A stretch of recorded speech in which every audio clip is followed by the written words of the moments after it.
وتعز من تشاء وتذل من تشاء. هغه چې وغواړي چاله عزت ورکی او چاله ذلت.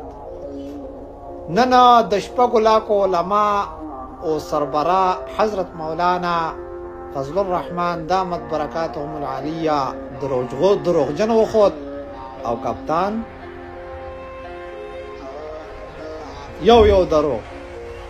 چا چې د عمران خان څخه داری وکړو څوک هم د عمران خان څخه داری کوي کنه الله تعالی به دقه شانته کې شرمي او دقه شانته کې به شرمېږي او دقه شانته کې به ذلیل کېږي او دقه شانته کې به رسوا کېږي. دې ته وایي پاور اپ سچا اسلام. عمران خان کې انسانیت دی. عمران خان په انسانیت ماین دی. عمران خان په ملک باندې ماین دی. ټول غداران چا چې د پیسې سمینه کړل تاسو به ټول الله تعالی شرمي ان شاء الله د خیر سره. عمران خان ننم زنده باد او زر کاله پسم زنده باد.